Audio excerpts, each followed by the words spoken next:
The first light of dawn crept over the African savannah, painting the vast grasslands in a soft golden glow. The wind carried the scent of fresh grass, mingling with the rustling whispers of distant herds on the move. In a quiet patch beneath the low branches of an acacia tree, a female antelope lay trembling, her breathing shallow but determined. This was the most crucial moment of her life, bringing a new life into a world both beautiful and perilous. The air was tense, filled only with her labored breaths. Then, a soft cry pierced the silence. A newborn antelope lay on the earth, its fur slick and damp, its spindly legs trembling. There was no time for rest on the savannah. Every minute of stillness was an invitation to danger. Predators could scent the birth from afar. The mother instinctively licked her calf clean, drying its body and removing the scent of blood, a silent shield against the hunters that roamed these plains. Within minutes, the calf struggled to stand. Its legs wobbled and buckled, sending it tumbling to the ground. But it tried again, and again.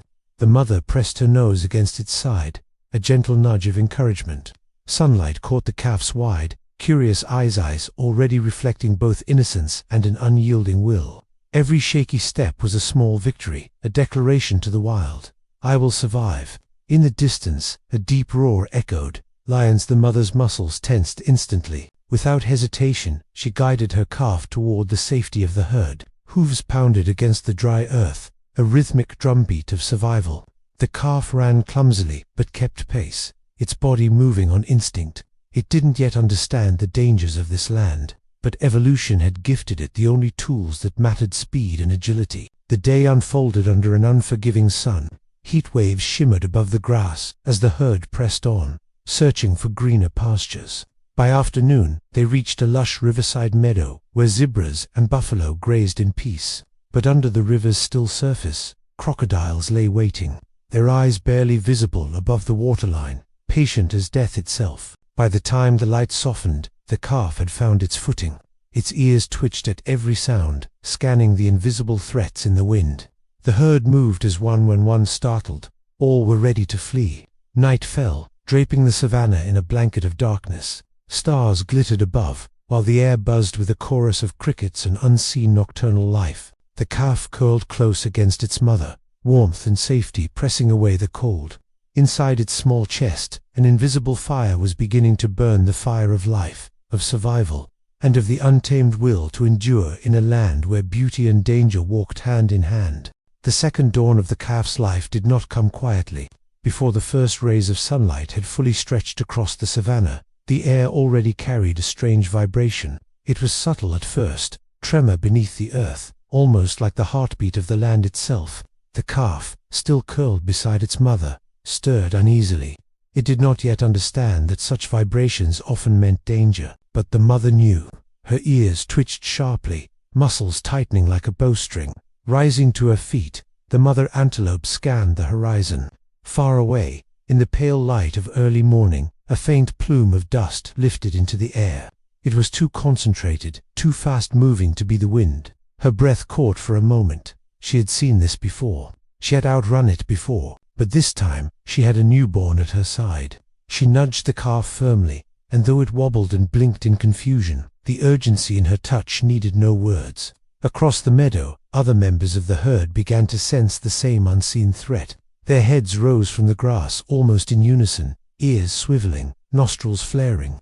For a moment, there was stillness, the tense stillness before a storm. Then it came. From the tall grass to the east, three shapes erupted into view, each one lean and spotted, moving with an elegance that belied their deadly intent. Cheetahs, the fastest killers on the plains. They moved low to the ground at first, shoulders rolling like waves, tails whipping for balance. But when the herd began to scatter, they surged forward with blinding speed, their acceleration a thing of terrifying beauty. The herd exploded into motion. Hooves struck the earth in a thundering chorus, sending shards of dry soil into the air. The calf's world became a blur, grass whipping past its face, bodies jostling on every side, the deep pounding of 100 hearts all racing the same invisible clock. But the calf's legs were young, untested in such a trial. They burned within seconds, the muscles trembling under the demand. Its breathing came in quick, shallow gasps. Behind it, the air felt heavier, charged with the presence of something closing in. Instinct, ancient and unyielding, screamed, "Run or die." The mother positioned herself close to the calf's flank, shielding it from the line of attack. She adjusted her speed to match the calf's, her body angled to guide it away from the danger. Every few strides, she glanced back over her shoulder.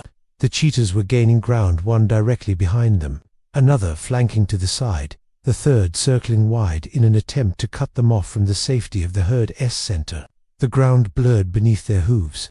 Every step sent vibrations up the calf's legs, but it did not slow. Fear had burned away the stiffness, replacing it with a desperate kind of energy. The wind screamed in its ears, whipping past so fast it stung. Then the trap began to close. The cheetah on the right surged forward in a sudden burst, angling to intercept. The mother saw it instantly. She made a sharp, almost impossibly quick turn to the left, forcing the calf to follow. The maneuver cost them speed, but it broke the predator's timing. Not everyone was as lucky. Somewhere behind, a sharp, panicked bleat split the air. The calf dared a glance over its shoulder. In that instant, it saw one of the older, weaker antelopes dragged to the ground, the cheetah's claws sinking deep into its hide. Dust and grass exploded around them. The kill was swift. There was no mercy here, only the cold efficiency of survival. The herd did not stop. They could not. On the savannah, grief was a private thing, carried silently while the body kept moving. Every antelope knew that to pause was to invite death, to claim another. Minutes stretched like hours. The cheetahs, their burst of speed spent, began to fall back, satisfied with their prize. The chase dissolved into the long, steady rhythm of flight, turning into retreat, retreat into wary calm. When the danger was finally behind them, the mother slowed, her sides heaving. The calf stumbled to a stop, legs quivering, chest rising and falling in ragged breaths. Its eyes were wide, the dark pupils huge against the warm brown of its irises, still reflecting the raw panic of the run. The mother stepped close, pressing her muzzle to the calf's neck, inhaling deeply as if reassuring herself that it was still there, still alive. Her touch was both a comfort and a lesson. She had taught her young one the savannah's first and most brutal truth. Out here, the line between life and death is measured in seconds and strides. As the herd regrouped, the calf stood a little straighter. It had been baptized by the chase, tested by the fastest killers on land, and had lived to see another sunrise. The ache in its muscles, the sting in its lungs, these were not weaknesses. They were proof that it had fought the day's first battle and won. That night, beneath a silver moon, the calf lay beside its mother, still trembling but warm in her shadow. The wind whispered through the grass, carrying with it the sense of predators, prey, and the unbroken cycle of the wild. The calf closed its eyes, not in peace, but in readiness. Somewhere deep inside, the fire of survival burned hotter than before. Tomorrow would bring new dangers, and it would be ready. The days after the chase passed without predators, but peace in the savannah never lasted long. This time, danger did not come in the shape of claws and fangs. It came on the wind, dry, restless, and smelling faintly of dust. The grass was turning brittle, its green bleeding into shades of pale gold and brown. The rivers, once wide ribbons of silver, had begun to shrink, their muddy banks widening each day. The air itself felt heavier, carrying less of the cool freshness the calf had grown used to in its short life. Now, each breath seemed coated in fine powder. The herd traveled farther than before in search of water. The mother's steps were measured, conserving energy. The calf followed close, its hooves leaving shallow impressions in the cracked earth.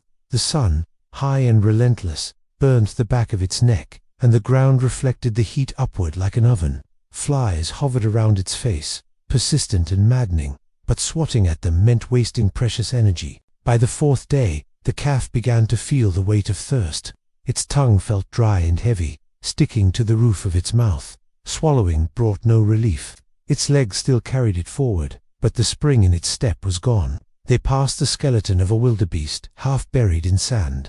Its horns curved toward the sky like a silent warning. The calf slowed to look, a chill running down its spine despite the heat. It had seen death in the chase before, but this was different. This was death without the drama, silent, still, inevitable. By the fifth day, tempers in the herd were fraying. Adults nudged impatiently at one another. Mothers snapped at calves who strayed too far. Hunger was tolerable. Thirst was not. The scent of water, when it finally came, was faint, like a whisper from somewhere ahead. The herd quickened, the hope of relief pushing them forward despite exhaustion. When they reached the riverbed, the sight was both joy and disappointment. There was water, yes, but it was a thin, muddy pool, barely enough for all. The strongest pushed forward first, lowering their heads to drink, their muzzles darkening with wet earth.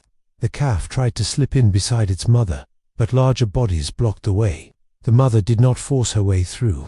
Instead, she stood close to the calf, shielding it from the jostling, waiting for the frenzy to settle. Only when the crowd thinned did she lead the calf forward. The water was warm and tasted of mud, but it slid down the calf's throat like liquid gold. It drank greedily until its belly was full, then lifted its head, droplets running down its chin. Relief was short-lived. That night, the air grew even drier. The pool would not last another day. The herd's elders, those who had survived many seasons, knew what it meant. The migration would begin soon. They would have to travel far, following the ancient routes toward the great rivers where water still flowed, if they could get there in time. The journey began at dawn. Each day, they moved from shade to shade, resting only in the brief window when the sun was highest and most punishing. The calf learned to keep its head low, ears back, and eyes half closed against the dust storms that rose suddenly, stinging its face and coating its fur in grit. Predators still followed, but even they seemed sluggish in the heat.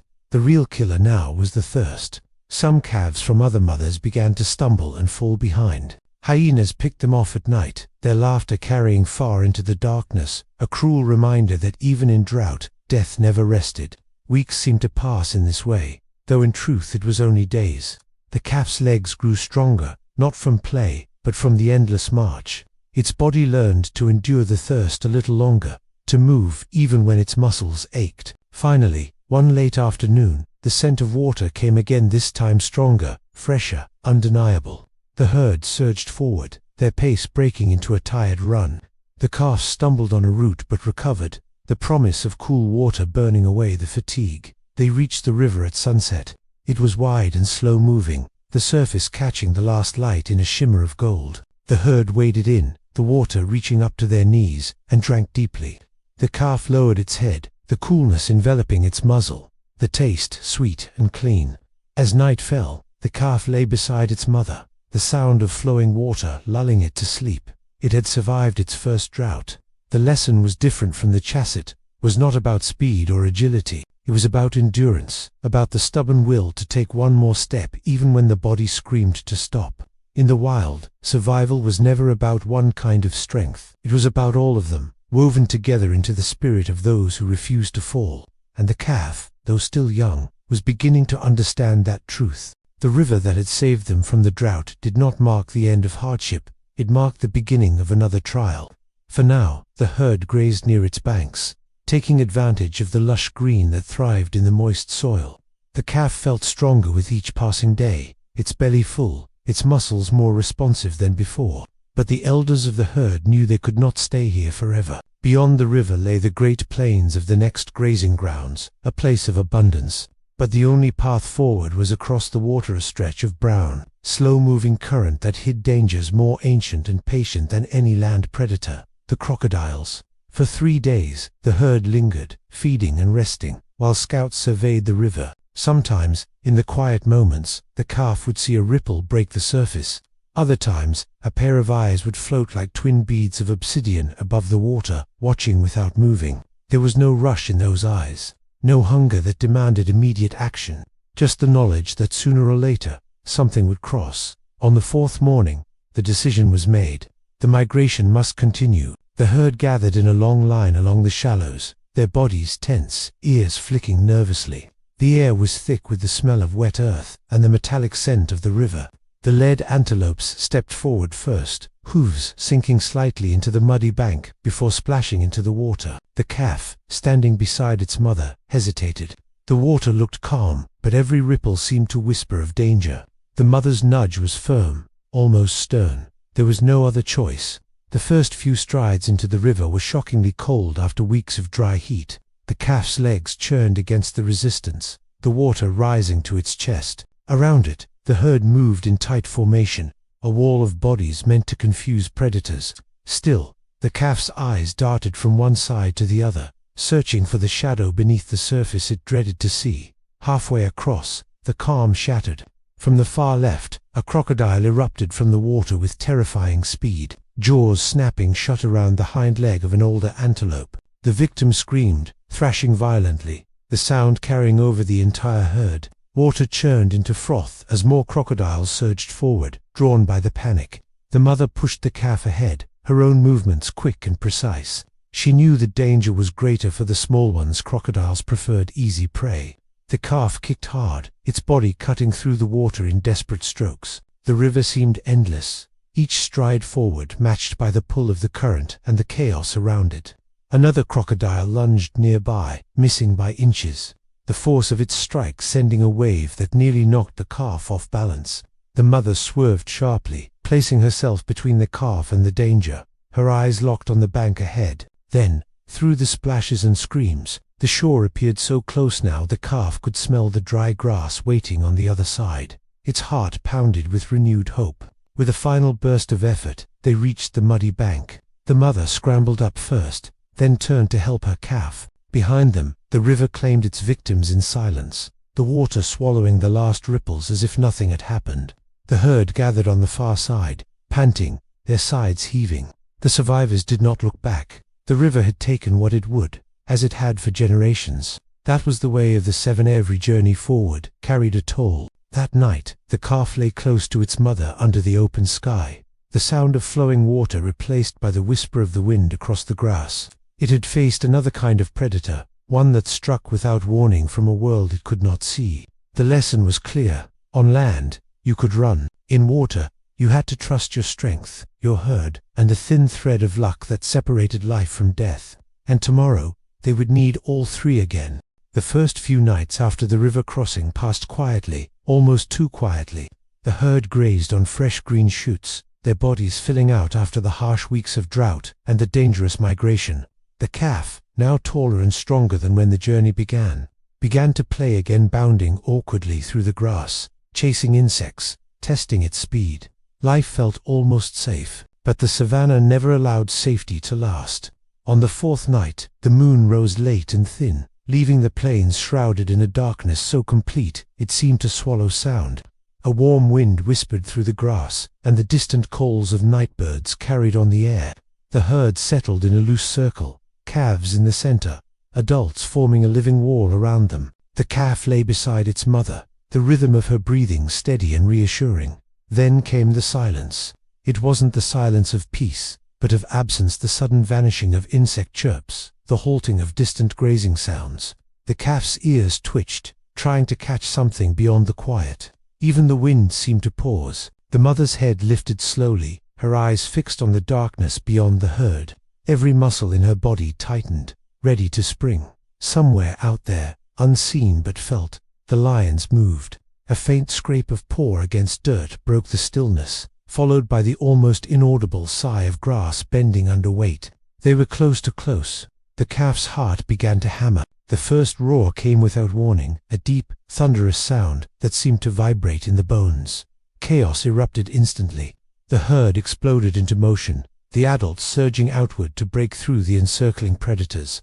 Calves were swept up in the tide of movement, their small legs churning in blind panic. The calf stumbled but was pushed upright by the press of bodies around it. Shapes moved in the darkness, massive, powerful forms, their eyes catching what little moonlight there was. A flash of tawny fur, the glint of teeth, and the air filled with the snarls of pursuit. The mother ran at the calf's side, guiding it with quick, precise nudges. The herd split in two, trying to confuse the attackers, but the lions adapted, cutting off stragglers. Somewhere to the right, an antelope screamed a sound that ended suddenly in a muffled thud. The calf felt the rush of air as a lion lunged behind it, the heavy thump of paws barely missing its hind legs. The mother swerved sharply, forcing the calf into a zigzag path. In daylight, speed was their greatest weapon. In darkness, unpredictability kept them alive. Every stride was a gamble whether they would run into safety or into another predator waiting in the black. The calf could see almost nothing, relying instead on its mother's movements. The vibrations of the ground, the sounds of the herd, the pounding of hooves around it, was a strange comfort. It meant they were not alone. The chase stretched on, but the lions were relentless. A second roar sounded ahead, closer this time. The herd veered sharply left, pushing toward a shallow ravine where the ground dropped steeply, but offered cover. The descent was chaotic, hooves sliding on loose dirt, calves crying out as they stumbled. The mother half pushed, half guided the calf down the slope, both of them nearly losing their footing. They crashed into the cover of the ravine's tall grass, hearts pounding, sides heaving.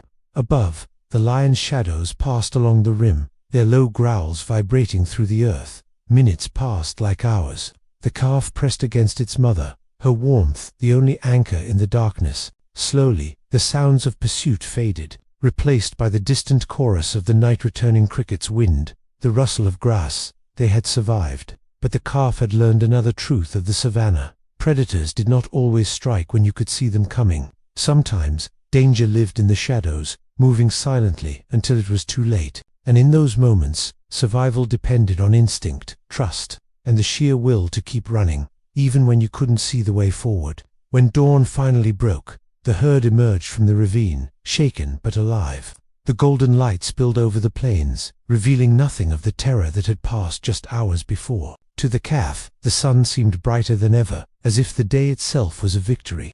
And in the quiet between hoofbeats, it promised itself one thing. It would grow faster, sharper, more aware, because the lions would return.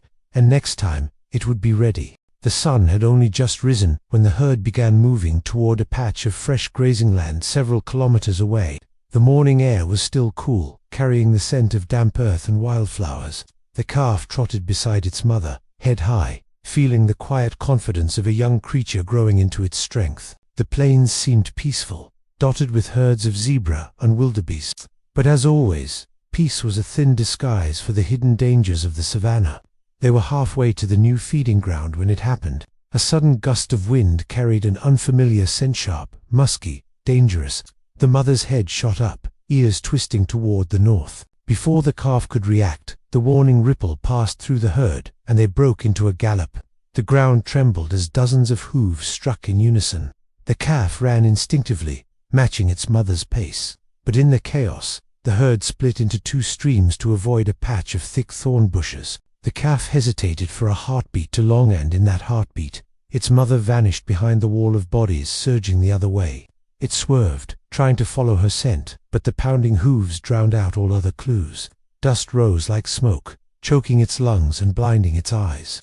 The calf's heart pounded harder, and then, suddenly, it was running alone. The noise of the herd faded into the distance, replaced by the low hum of wind across the empty grass. The calf skidded to a halt, chest heaving, nostrils flaring in panic. It turned in every direction, searching for any familiar shape.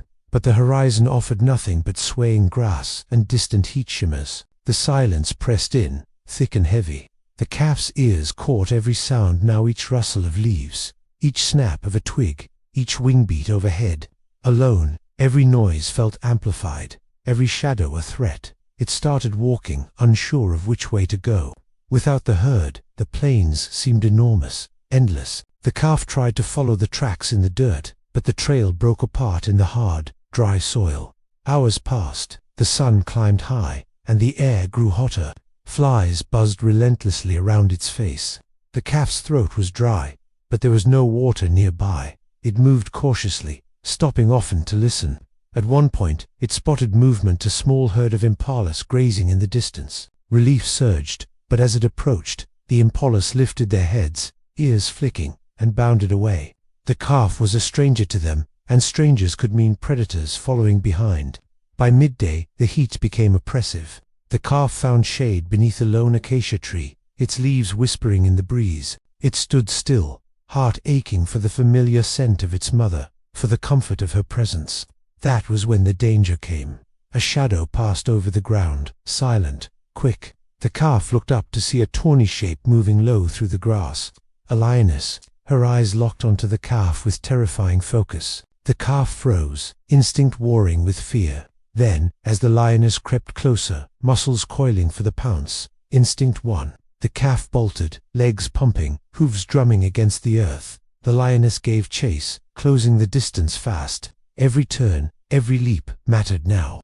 The calf zigzagged, veering toward uneven ground, where holes and rocks might slow the predator. The lioness lunged once, twice, missing by inches. The calf's breath came in ragged bursts, but the thought of stopping was unthinkable. Then salvation, a sudden burst of movement ahead. The herd, they had circled back, drawn by the sound of the chase. The sight of so many bodies moving together made the lioness hesitate. She slowed, then stopped, her amber eyes narrowing in frustration. The mother broke from the front of the herd, galloping straight toward her calf. The reunion lasted only seconds, a quick touch of muzzles, a shared breath before they rejoined the galloping wave of antelope, moving to safety. When they finally slowed, the calf stayed close enough to feel the brush of its mother's flank with every step. It had faced the terror of being truly alone, and it had learned another truth of the savannah. Out here, survival was possible alone, but it was far more certain together. That night, under the familiar warmth of its mother's presence, the calf closed its eyes, knowing the herd was not just protection, it was family. And in this vast, untamed land, family was life itself. The rainy season had returned to the plains, bringing with it a surge of life. Grass grew thick and emerald, dotted with bright wildflowers. Streams swelled with clear water, and the air hummed with the buzzing of insects. For the calf, now no longer a newborn but a lithe young antelope, this was the season of abundance. Food was everywhere, and with food came strength. The herd thrived, their coats sleek and their steps quick. But the same abundance that fed the herd also fed competition. As the days grew longer and the heat of the sun strengthened, an ancient rhythm stirred among the adult males. It began subtly, an extra flick of the ears, a longer stare between two bulls. The young antelope didn't understand at first, but it sensed the tension in the air. The males no longer grazed peacefully side by side. Instead, they kept their distance, watching one another with a cold, measuring gaze. The challenge, when it came, was as sudden as a lightning strike. One morning, as the herd fed in a wide clearing, a deep bellow cut through the hum of insects. Every head turned toward the sound. Two of the largest males stood apart from the rest, their horns lowered, their bodies taut with energy. The younger of the two pawed at the ground, sending tufts of earth into the air, his breath steaming in the cool morning. The older bull stood still, only his tail swishing, the tip flicking like the lash of a whip. The young antelope felt its heart quicken. It had seen danger from lions, cheetahs, and crocodiles, but this was different. This was danger born from within the herd itself. Without warning, the younger male charged. Hooves thundered across the clearing, and the two bodies collided with a force that sent a deep, resonant crack echoing across the plains. Horn locked against horn, they pushed and twisted, muscles rippling beneath their hides. Dust rose in clouds around them, clinging to their coats, turning the bright morning into a haze of motion and sound. The herd formed a loose circle at a distance, watching in tense silence. Calves huddled close to their mothers. The young antelope stayed pressed against its mother's flank, eyes wide, ears twitching at every impact. The bulls broke apart for only a heartbeat before clashing again. Their legs churned the earth into churned mud, their nostrils flaring wide, breaths coming in harsh bursts. The younger male, quick and aggressive, drove forward in a series of rapid shoves. The older one absorbed each impact, waiting for an opening. When it came, it was brutal. With a sudden twist of his head and a surge of strength, the older male hooked his opponent's horn and flung him sideways. The younger bull stumbled, catching himself just before hitting the ground. But the older bull did not relent. He pressed the advantage, driving the younger one backward, step by step, until the challenger's hooves slid in the dirt. One final shove sent the younger male spinning away. He stumbled, sides heaving, and then trotted off toward the edge of the herd, head lowered in defeat. The victor stood tall in the center, chest rising and falling, his breath loud in the quiet that followed. The young antelope's mother lowered her head to graze again, the tension easing from her body. The herd slowly returned to feeding, as if nothing had happened. But the young antelope could not stop watching the older bull, now standing like a sentinel over the group. It had learned something important that morning, that strength was not only for outrunning predators. Within the herd, strength determined leadership, protection, and the right to pass on life. Survival was not just about living another day. It was also about standing your ground, even when the enemy was your own kind. Later, as the sun dipped low and the air cooled, the young antelope practiced lowering its head and locking its small horns with another calf. The movements were clumsy, more play than battle, but in its heart, it felt the spark of something ancient. the drive to one day face its own challenge and prove itself worthy of the herd's trust. The rains had ended weeks ago, and with their departure, the grasslands began to change. The vibrant green that had once blanketed the plains dulled into shades of yellow and brittle brown. Streams shrank, the air grew drier, and the herds began to stir with restless energy. The young antelope, now lean, strong, and swift, noticed the change in the elders first. They grazed less and watched the horizon more, their bodies angled as though already pulled by some unseen force. The mother's movements grew purposeful, her ears tuned not to the sound of predators but to the calls of other herds far away. Then, one morning, the migration began. It started with a low rumble, thousands of hooves striking the earth in a rolling wave of sound. The young antelope's herd joined the endless line of life moving north, wildebeest in the thousands, zebras in bold stripes, smaller herds of gazelles and antelope like themselves, all flowing together in one massive, unbroken current. The ground shook beneath their steps, dust rose in thick clouds, turning the sky into a pale, hazy dome. For the young antelope, it was overwhelming. Everywhere it looked, there were animals' horns, stripes, and swaying bodies stretching farther than the eye could see. The air smelled of sweat, dust, and the faint temps of fear. Predators always followed the migration. For them, this was a season of plenty. The days became a blur of movement. They walked and trotted for hours, resting only when the heat was unbearable. At night, the herd slept lightly, their bodies forming a loose barrier around the calves. Even in sleep, ears twitched at every sound, because lions, hyenas, and leopards prowled the edges of the great moving mass. On the fifth day, the migration reached a vast open plain. Here, speed mattered as much as endurance, for the predators could be seen long before they struck. A lion pride tested the edge of the herd, darting forward in short, probing charges. The antelope ran as one, the thunder of hooves drowning out the roars behind them. The predators took down the slowest of the wildebeest, leaving the rest to continue. By the 10th day, exhaustion had settled into the young antelope's bones. Its legs ached constantly, and each mouthful of dry grass felt like chewing dust. Still, the herd pressed forward, driven by a force older than memory, the instinct to follow the rains, to find the new grazing lands that waited somewhere beyond the horizon. The river crossings were the worst. Twice already, the young antelope had plunged into muddy, fast-moving waters, the current pulling hard at its legs. Crocodiles lurked in those crossings, their attacks sudden and violent. One calf from a neighboring herd had vanished beneath the surface in a flurry of foam, gone before the young antelope even understood what had happened. But the journey was not only hardship. There were moments when the wind shifted and brought the scent of fresh rain. Moments when the herd crested a hill and saw, far ahead, a patch of green shimmering under the sun. These flashes of hope pushed them onward. After nearly 3 weeks, they reached the edge of the new grazing grounds. The land was lush, the grass thick and soft, and the rivers full again. The migration slowed, the great mass of animals spreading out to feed. The air was filled with the sound of tearing grass, low calls between herd members, and the sigh of relief that seemed to ripple through every living creature. The young antelope drank deeply from the cool stream and lay in the grass beside its mother, the journey's dust still clinging to its coat. It had crossed hundreds of miles, endured exhaustion, hunger, and danger at every step, and survived. It now understood something that could not be taught, only lived. The savannah belonged to those who could keep moving, no matter how far, no matter how hard. Tomorrow, life would return to its normal rhythm, feeding, watching for predators, growing stronger.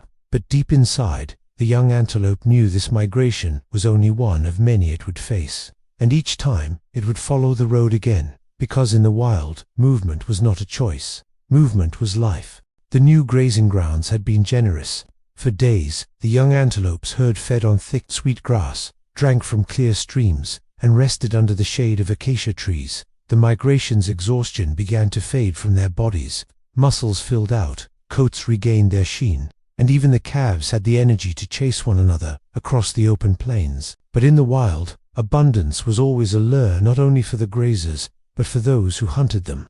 It happened just past noon, when the sun was high and the air shimmered with heat. The herd was scattered loosely across a wide meadow, heads down, grazing. The young antelope stood beside its mother, tearing mouthfuls of grass. When the wind shifted, a faint scent slid into its nostrils, musky, warm, metallic. the scent of danger. The mother's head shot up, her ears swiveled toward the far edge of the meadow, her body frozen for a heartbeat. Then, from the grass, a ripple of movement, low, steady, growing. Lions, more than one. The alarm call came from the other side of the herd, a sharp, panicked snort that cut through the lazy quiet of the afternoon. In an instant, peace shattered. The meadow erupted in chaos. Hundreds of bodies lunged into motion, hooves tearing at the ground, the air filled with the drumming thunder of panic. The stampede began not a controlled retreat, but a blind, desperate flight in every direction. The young antelope was swept forward before it could think, pressed between bodies on all sides. Dust exploded into the air, turning the world into a choking haze. The sound was deafening, hooves pounding like rolling thunder, snorts and bleats mixing with the roars of predators giving chase. The danger was no longer just the lions. In a stampede, the herd itself became a force of destruction. One stumble could mean being trampled under hundreds of hooves. The young antelope kept its head low, legs churning, trusting its mother's flank to guide it. They zigzagged through the mass of bodies, dodging slower animals, avoiding the crushing press of those surging from behind. Somewhere to their left, a wildebeest fell. The sound of its scream was lost in the roar of the stampede, and in seconds, its body disappeared beneath the tide of pounding hooves. The young antelope's breath came in ragged bursts, each one tasting of dust and fear. Through the haze, the land ahead began to slope downward toward a narrow gully. The herd streamed toward it, funneled into a tighter and tighter space. The young antelope felt the press of bodies on both sides, the heat of their sweat and the pounding of their hearts. The mother pushed forward, her movements quick and decisive. She aimed for the edge of the gully, where the ground rose again. If they could break free from the center of the herd, they might escape the crushing wave of boat. With a sudden burst, they veered sideways, dodging between two larger antelopes. The young one nearly tripped on a patch of loose soil but recovered, scrambling up the bank. The noise of the stampede roared below them as they climbed to higher ground. From the ridge, the young antelope looked back. The gully was a river of life, and death animals pouring through in a desperate stream. Lions darting in and out at the edges, taking down those who faltered. Dust hung in the air like smoke, turning the sun into a pale disk. The herd did not stop running for nearly a mile. Only when the danger had faded did they slow, their bodies slick with sweat, sides heaving. The survivors regrouped in silence, the ground beneath them still trembling faintly from the echoes of the stampede. The young antelope stood close to its mother, heart still racing. It had learned that day that sometimes the greatest danger was not the predator's claws, but the fear that swept through the herd like fire, turning friend into unwitting threat. And yet, it had also learned that survival was not just about speed, it was about finding the space to breathe when the world closed in around you. That night, under the cool light of the moon, the meadow was quiet again, but in the young antelope's ears, the thunder of hooves still echoed. The days after the stampede felt deceptively calm. The rains were still far away, and the dry season had tightened its grip on the land. The grass, once lush and green, had turned brittle under the unrelenting sun, its edges curling and breaking under the lightest touch. The air itself felt thinner, filled with a faint, metallic dryness. The young antelope grazed near its mother in the early morning, when the heat was still bearable. The herd moved slowly, their heads down, conserving energy. The predators were less active during the peak of the dry season heat, drained even their strength. But danger in the savannah was never just about teeth and claws. It began as a scent, faint at first, so faint the young antelope thought it was imagining it a strange, sharp smell unlike anything else on the plains. It was not the musk of a predator or the rot of decay. It was dry and acrid, making the nostrils flare in discomfort. The mother's head lifted instantly. She inhaled, and her body stiffened. Then the wind shifted, and the smell grew stronger. Across the far horizon, a thin, wavering line of black smoke rose into the sky. It curled upward in lazy spirals at first, but as the minutes passed, it thickened, the column growing taller, darker. A ripple of unease passed through the herd. Heads lifted, ears pricked. The elders exchanged quick, sharp glances. The young antelope felt the air change. It was hotter now, and the wind carried a whispering hiss. Then they saw it. Far in the distance, the horizon glowed red. At first it looked like the last rays of sunset, but the sun was still high.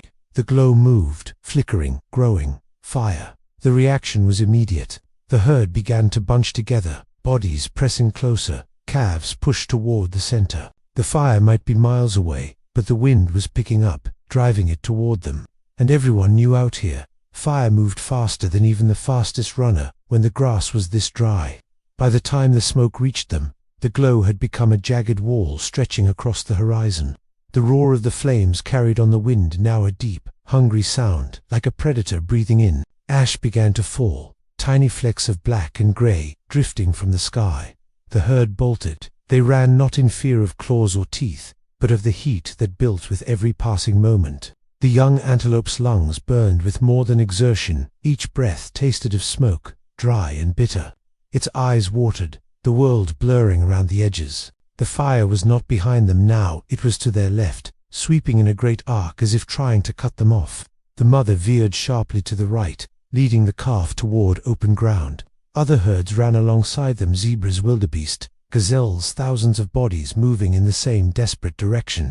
The sound of the fire grew louder, a rushing, crackling roar that filled the air. Through the haze, the young antelope caught flashes of the wall of flame, tall tongues of orange and gold leaping into the sky, consuming everything in their path. Birds wheeled overhead, their cries sharp with panic. They reached a patch of bare earth where the grass had been grazed low and dry soil showed through. Here, the fire would slow. The herd bunched together, moving along this narrow strip, while the flames raged just beyond. Heat radiated in waves, so strong it felt like the air itself was pushing them away. The young antelope's legs trembled, but it kept running, matching the rhythm of the herd. One misstep, here one stumbled into the thicker grassland, the fire would claim it in seconds. After what felt like hours, the glow began to fade. The wind shifted, carrying the smoke away. They slowed, panting, sides heaving. Behind them, the once golden plain was now blackened and smoldering, dotted with the charred remains of trees. The herd stood in silence, the only sounds the distant crackle of dying flames and the calls of scavenger birds already circling overhead. The young antelope pressed against its mother's side, the heat still clinging to its fur. It had survived predators, stampedes, drought, and now fire. Each danger had been different, but all had demanded the same thing, relentless will to keep moving forward. That night, as they rested under a sky still faintly stained with smoke, the young antelope realized that in the savannah, the enemy could come from the ground, the sky, the water, or from the very air it breathed. And it vowed silently, whatever form danger took next, it would be ready to run. The blackened grass from the fire had begun to sprout again, tender green shoots pushing through the ash. For the young antelope's herd, this was a blessing. Fresh grazing meant full bellies and renewed strength. For a time, the savannah seemed peaceful. Days passed without the roar of lions or the sudden bursts of cheetahs. The air was clear, the sky a flawless blue, but peace on the plains was often only the quiet before the storm. It began with a sound, faint at first, so faint the young antelope thought it was the wind. A soft, high-pitched chatter, rhythmic and strange. The mother froze mid-step, ears swiveling. The sound came again, closer now, followed by another noise, the rapid patter of many feet striking the ground in unison. From the far side of the meadow, shapes appeared, slender, long-legged, their mottled coats of black, brown, and white breaking their outlines against the grass. African wild dogs, the painted wolves. Unlike lions, they made no effort to hide. They moved with purpose, loping forward in a tight, coordinated pack, their large rounded ears scanning the air for sound. There was no roar, no dramatic pounce. Their hunt was a moving storm, quiet but unstoppable. The alarm shot through the herd in an instant. Hooves struck the ground in a thunderous beat as the antelope surged forward. The young one ran alongside its mother, the drumming of its own heart almost as loud as the pounding hooves. But the wild dogs did not rush. They followed at a steady, ground-eating lope, tongues lolling, bodies loose and efficient. They were tireless, built for endurance, not bursts of speed. The young antelope soon realized the terrible truth. This chase would not end quickly. Minutes stretched into what felt like hours. The herd weaved through patches of scrub and low grass, trying to lose their pursuers. The dogs fanned out, some cutting ahead, others circling wide to steer the herd where they wanted. Their teamwork was flawless, honed by countless hunts. The young antelope's legs began to ache, its breathing ragged. Every time it thought the pack was falling back, the mottled shadows would reappear, always just close enough to keep the herd running. One of the dogs surged forward suddenly, snapping at the hind legs of a weaker antelope at the edge of the group. The animal stumbled, but before the dogs could bring it down, the rest of the herd veered sharply, forcing the pack to readjust. This was the only advantage the prey had. The mother never left the calf's side, pushing it toward the center of the group. Stay in the herd was not something the young antelope understood in words, but it felt it in every nudge, every adjustment of her position. Alone, they would be easy targets. Together, they were harder to isolate. Still, the chase dragged on. The dogs were patient, waiting for exhaustion to do the killing for them. Sweat darkened the young antelope's coat, and its hooves tore at the dry ground with each desperate stride. Finally, a change in the wind brought a faint welcome scent, sharp tints of water. The herd surged toward it, the pace quickening despite their fatigue. The wild dogs followed, but their formation wavered. Prey that reached water was harder to catch. Currents and mud could break the pack's rhythm. The river was narrow but deep, its banks steep in places. The lead antelopes plunged in without hesitation, swimming strongly toward the opposite shore. The young one followed its mother, the cool shock of the water burning against its overheated body. The wild dogs reached the bank and hesitated. A few paced along the edge, snapping at the water, but they did not follow. Swimming was not their strength. They watched in frustration as the herd climbed the far shore, water streaming from their flanks. When the last of the herd was across, the pack faded back into the grass, their chatter and footfalls slowly disappearing. They would find easier prey. On the far bank, the young antelope collapsed onto the soft mud, sides heaving. Its mother stood guard above it, eyes scanning the land they had just left. The calf had learned a new kind of fear that day, not the sudden terror of an ambush, but the slow, relentless pressure of an enemy who never stopped coming. And it had learned another truth. In the savannah, sometimes survival meant outlasting the hunter. One step, one breath, one heartbeat at a time. That night, as the stars wheeled overhead, the young antelope slept deeply, its body heavy with exhaustion, but its spirit sharpened by yet another victory in the endless game of survival. The first rains came like a blessing from the sky. For weeks, the air had been heavy with heat and dust, but now clouds rolled in from the horizon, dark and swollen. The smell of wet earth filled the air, even before the first drops fell. When the storm broke, it was sudden and violent, sheets of rain drumming the ground, lightning tearing the sky apart, thunder rolling like the hooves of 1,000 animals. The herd stood together through the storm, heads low, bodies pressed close.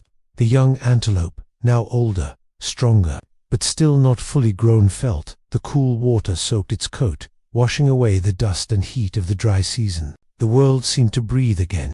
With the rains came new life. Within days, the plains transformed. Grass shot up in lush carpets of green, wildflowers burst into bloom, and shallow pools dotted the land. But the most important change came from the herds themselves. It was calving season. One by one, females gave birth to spindly-legged calves, their coats still slick from the womb. The air was filled with soft bleats, and the low, tender calls of mothers guiding their newborns to stand for the first time. The young antelope watched in fascination, remembering its own trembling legs, the warmth of its mother's breath urging it to walk. But joy in the savannah was never without shadow. Calving season was also the season of predators. Lions, Janus, huckles, and cheetahs knew this time well. They followed the herds closely, their eyes fixed not on the strong adults, but on the fragile newborns, who could not yet run at full speed. For them, the flood of new life was an open feast. The first attack came in the grey light of dawn. A hyena, drawn by the smell of birth, slipped into the outer edge of the herd. It darted toward a newborn still struggling to stand, its mother bellowing in alarm. The young antelope's herd exploded into motion, surrounding the vulnerable calf, while the mother kicked and lunged at the intruder. The hyena snapped its teeth but backed off, slinking into the grass to wait for an easier target. The young antelope felt the tension in the air grow with each passing day. Even the calm moments when the herd grazed under the warm sun were pierced by sudden bursts of panic. A shadow on the horizon, a rustle in the grass, and the herd would spring into action, forming a living wall around the youngest members.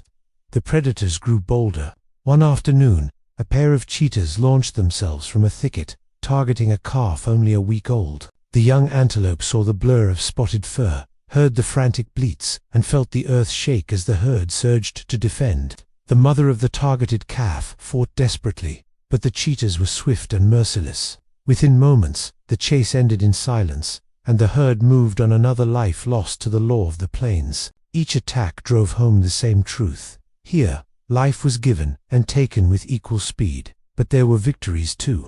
One evening, as the sun bled into the horizon, a lioness crept close to the herd. The adult spotted her before she could launch her attack. Dozens of antelope stampeded in her direction, not to flee, but to drive her back. Their hooves pounded the earth, their bodies a united force, and the lioness, surprised by the resistance, turned and loped away. The young antelope had never seen the herd move like that, not in fear, but in defense. It felt a surge of pride, a recognition that survival was not always about running, it was also about standing together. By the end of the season, the herd was larger than before. Many calves had survived, growing steadier on their legs, their eyes bright with curiosity. The young antelope had taken on a new role, no longer the smallest. It now moved instinctively to shield those even younger, guiding them through the herd during moments of panic. When the rains eased and the grasslands settled into their new rhythm, the young antelope stood on a small rise, gazing over the wide, green plains dotted with life. It understood now that survival was not just an individual battle, it was a collective one. Every life in the herd was bound to the others, and when the time came, it would run, fight, and endure, not just for itself, but for them all. In the heart of Africa, where the sun paints the Savannah in hues of gold, and the great Rift Valley echoes with the whispers of ancient winds, there lived a herd of antelopes. Their days were spent grazing in the vast meadows that stretched as far as the eye could see. Their nights were filled with the comforting murmurs of their companions, the rhythmic pulse of life on the plains. Among them was a young antelope, almost fully grown, who knew nothing else but the steady rhythm of this existence. His life was a comfortable routine, a cycle of eating, sleeping, and being with his family. He had never known hunger or thirst, pain or fear. His mother had shielded him from all of life's harsh edges, keeping him safe in the warm center of the herd, and he trusted her implicitly, just as he trusted the sun to rise each morning and the rain to nourish the land. But the young antelope, like the sun and the rain, was destined to change everything. His life of comfort was about to be shattered, forcing him to confront the harsh realities of their world. One day, the rains had passed, leaving the plains vibrant and alive. The grass swayed knee-high, rivers shimmered under the sun, and the air was heavy with the hum of insects. The herd grazed without urgency, spread wide across a lush meadow. To the young antelope, life felt steady, even safe. His mother remained at his side, as she always had. She had taught him to read the wind, to listen for the smallest change in the rhythm of the plains, to recognize the subtle shift in a predator's gaze. Even now, when they grazed, her position was instinctively between her offspring and the nearest shadow. But safety on the savannah was an illusion that could vanish in a heartbeat. It began with birds. A flock of guinea fowl erupted from the grass in a sudden frantic flutter. The sound snapped through the air like a whip. The mother's head shot up, her ears fixed toward the disturbance. The young antelope froze, following her gaze. From the far side of the meadow, the grass rippled not from wind, but from something moving low, fast, and silent. A pride of lions. The alarm spread through the herd like a spark through dry grass. Heads lifted, muscles tensed. Then the meadow exploded into motion. The pounding of hooves rolled across the land. The young antelope ran at once, matching his mother's stride. The lions charged with terrifying precision, their golden bodies weaving through the chaos, eyes locked on their chosen prey. One of those eyes was locked on the young antelope. He felt the predator's focus like heat on his back. His mother surged ahead, angling to block the lion's approach. Her sudden burst of speed pulled the lion's gaze toward her. It was enough. The predator shifted targets. The mother's sacrifice was instinctive. The young antelope realized what she was doing only when she veered sharply away, drawing two of the lions after her. For a moment, he wanted to follow, to stay with her no matter what. But another push from behind, a panicked antelope shoving it forward, forced him deeper into the safety of the herd. He glanced back just once. In that frozen second, he saw her run faster than he had ever seen her move, her muscles coiling and stretching in perfect rhythm. But the lions were faster. One lunged, claws flashing, catching her hind leg. She stumbled, but recovered, running still. The second lion cut in from the side, their bodies colliding in a spray of dust. The young antelope didn't see the final blow. The press of the herd swept him forward, and the landscape blurred with the rush of escape. When the herd finally slowed, miles away, the mother was not among them. The young antelope searched desperately, scanning every face, every familiar pattern of fur. There was only emptiness where she should have been. The night that followed was the longest he had ever endured. He stood apart from the others, staring into the darkness, half expecting her to emerge from the shadows.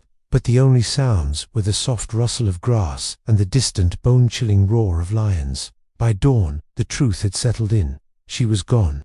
The young antelope stumbled to his feet, the full weight of his loss crashing over him. The world seemed colder, the savannah a harsher, lonelier place. His mother was more than just a parent. She was his anchor, his teacher, his shield. Every lesson she had given was now all he had to protect himself. But in that grief, a change took root. The young antelope understood, in a way he never had before, that his survival now depended entirely on his own vigilance and strength. There would be no one to nudge him towards safety, no one to take the predator's focus away. That day, he did not graze carelessly. He watched the horizon as she had taught him. He listened to the wind, reading every whisper, every shift in scent. The herd was still his family, but now he stood as his own guardian within it. The world had changed, but so had he. The weeks after losing its mother were the hardest the young antelope had ever known. It stayed close to the herd, shadowing other adults, keeping to the center whenever danger loomed. But a part of it knew sooner or later it would be caught away from the safety of numbers. That moment came on a cloudless afternoon. The herd had moved into a wide open stretch of plain where the grass was cropped short, offering little cover for predators. After hours of grazing, the young antelope wandered toward the edge, drawn by a patch of greener shoots near a line of low thorn bushes. The air was still, the only sound the soft tearing of grass between its teeth. It didn't see the movement at first. A faint ripple in the shade beneath the bush, then another, almost imperceptible. Its ears twitched, and a faint warning stirred in its chest. But the wind was wrong, blowing its scent away from the danger. The explosion came without warning. A tawny blur shot from the shadows, eyes locked, muscles coiled in lethal precision. A lioness alone, but no less deadly for it. She had been waiting for exactly this, a grazer straying from the herd. The young antelope's instincts took over. Hooves struck the earth hard, sending up a spray of dust as it bolted. The lioness gave chase, her strides long and powerful, the distance between them shrinking in heartbeats. There was no herd to merge into, no wall of bodies to shield it. It was alone, utterly exposed. It ran in a tight zigzag, changing direction abruptly to throw off the lioness's rhythm. The plain's open space left nowhere to hide, but every swerve bought precious seconds. The lioness lunged once, her paw swiping the air where its hindquarters had been a moment before. The pounding of hooves and the rasping roar of pursuit filled the young antelope's ears. Its lungs burned, each breath tearing at its chest. The world narrowed to the next stride, and the next, and the next. Up ahead, a cluster of boulders jutted from the ground like the bones of the earth. If it could reach them, the uneven terrain might slow the lioness just enough. It pushed harder, its vision tunneling from the strain. The lioness was close enough now that it could hear the low growl in her throat. Another swipe, this time close enough for her claws to brush the hair of its flank. The boulders loomed closer. In a desperate gamble, the antelope veered sharply toward a narrow gap between two stones. It squeezed through, its smaller frame slipping past with inches to spare. The lioness followed, but her larger body clipped one of the rocks, the impact breaking her stride. She stumbled only for a second, but it was enough. The young antelope burst out the other side, legs flying, the gap widening with each stride. It didn't stop until the herd was in sight, the press of familiar bodies enveloping it once again. The lioness slowed, panting, then turned away, melting back into the grass. The young antelope's chest heaved as it stood among its kin, its heart still thundering in its ears. It had faced the predator alone and lived not through strength, but through speed, wit, and the memory of every lesson its mother had taught. But the experience left a deeper mark. It knew now that solitude was the most dangerous place to be. Out here, even a moment's isolation could mean the difference between life and death. The savannah stretched to the horizon, its grasses whispering under the breath of the wind. The rains had returned again, and with them, the great herds flowed like rivers of life across the land. Among them moved the antelope, no longer the calf that once stumbled on its first legs, but a seasoned survivor. Its muscles were coiled with strength, its eyes sharpened by experience. It had run from cheetahs and lions, outlasted wild dogs, crossed rivers thick with crocodiles, endured drought, fire, and stampede. It had watched new life enter the world, and seen that life stolen in moments. It had learned the deep truth of the plains, that survival was never granted, only earned, day by day, stride by stride. Once it had been shielded by its mother's body, guided by her watchful gaze. Then it had walked the lonely path of loss, facing death without the comfort of her presence. In time, it had stood in her place, shielding the calves, guiding the herd through danger. Now when the wind shifted and carried the scent of predators, it was often the first to raise its head. The others took their cue from its movements, trusting its instincts born of a lifetime in the wild. Yet it knew the savannah would never stop testing it. Every sunrise brought another chance for life and another chance for death. The cycle would continue long after its hooves no longer pressed the earth. One evening, as the sun sank in a blaze of gold and crimson, the antelope stood on a rise. The herd grazed behind it, unaware of the danger lurking at the edge of the light. A lone acacia tree silhouetted against the sky, its branches twisted fingers pointing accusingly at the sky. The air was still, the horizon wide and endless. The antelope lifted its head, nostrils flaring, tasting the wind for the promise of rain or the threat of fire. There was neither. Only the dry, brittle grasses whispered in the gathering dark. A lone bird called, its cry echoing the antelope's own unease. The memory of that day's close call still thrummed in the antelope's veins. A lioness, sleek and hungry, had stalked too close to the herd. The antelope, with the shoe-footedness born of countless such encounters, had sensed the danger, not from the lioness's presence, but from the fly it had carelessly brushed against moments before. The fly, drunk with blood, had led the hunter to the herd. In the ensuing stampede, a young calf had stumbled, fallen, and lost its footing. If the antelope hadn't been there, shoving, nudging, guiding the calf to its feet, the lioness would have made an easy meal of it. Instead, the calf, shaken but unharmed, had stumbled away, the antelope's heart pounding in its chest. Such was life on the savannah. Every heartbeat a victory, every sunrise a second chance. The antelope lowered its head to graze, the familiar taste of grass, a grounding presence in the chaos of the plains. Around it, the herd stirred, their breath misting in the cool air. Each was a story, each a survivor. The old matriarch, her eyes cloudy with age, the youngsters frolicking, testing their legs, the pregnant females, their bellies heavy with the promise of new life. All were linked by an invisible thread, a bond of shared experience and quiet understanding. They were the keepers of the savannah's secrets, its rhythms and its pains. In the distance, a lone figure stood watching. The hyena, its lean frame silhouetted against the dying light, was patient, its eyes gleaming with feral hunger. It waited for the darkness to deepen, for the moon to cloak its movements, for the perfect moment to strike. For on this endless plain, night was as much a part of the hunt as the hunter itself. The antelope raised its head, ears pricked, and caught the hyena's scent on the wind. It let out a sharp bark, a warning to the slumbering herd, a rallying cry for the coming fight. In the vast theater of the savannah, the drama was about to unfold again. The eternal struggle for survival, the dance between predator and prey. The antelope, with the wisdom of a lifetime spent on the run, was ready. It had faced down death so many times that it no longer feared the coming night. It had the strength of the earth beneath its hooves, the courage of the ancestors in its heart, and the undying spirit of the savannah in its soul. And as the darkness fell, it stood firm, a lone sentinel on the endless plain.